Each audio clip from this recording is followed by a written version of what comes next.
The Follow Me tool needs two things to work: a shape and a path to pull the shape along. The key to being effective is using your imagination as to the path and shape. Look at some of these examples to get some ideas.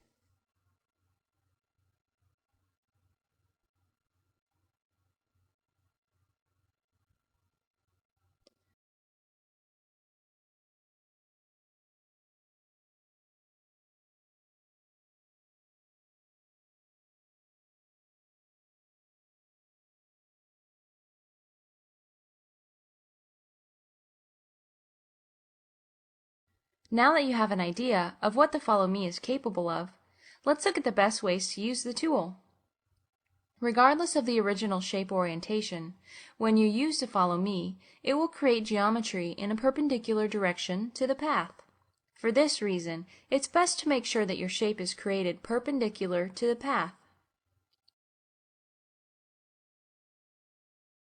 The shape here does not need to be connected to the path, but it will align itself to the path. You can see this here. These two shapes are in very different positions, but using the Follow Me tool with the same path results in both shapes aligning to the path as a starting point. So far, we've been manually guiding the shape along a path for the Follow Me tool. However, the process is usually much easier if you pre-select the path first. Using the Select tool, pick a series of edges, making sure they're all joined. Now, use the Follow Me tool to pick the shape and it automatically follows that path you had selected. Let's do this a few times to make sure you understand.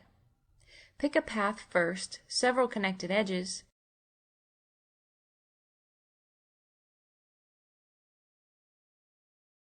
then select the Follow Me tool and click on the shape to use Follow Me.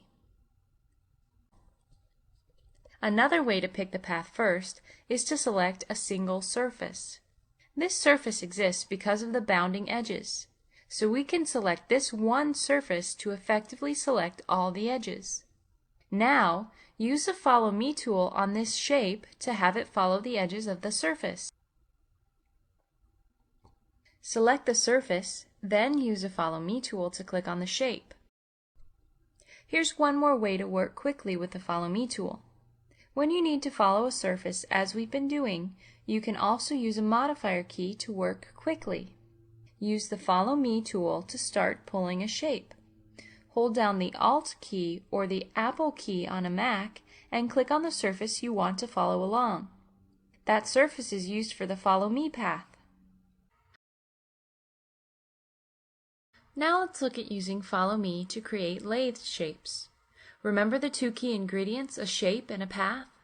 Combining different shapes with different paths makes for very powerful and fun combinations.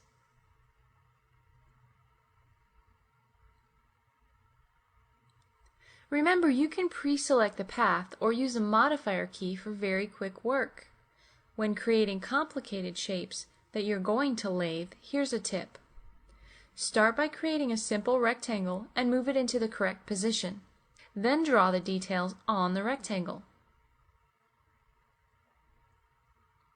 This makes it easy to draw a coplanar shape.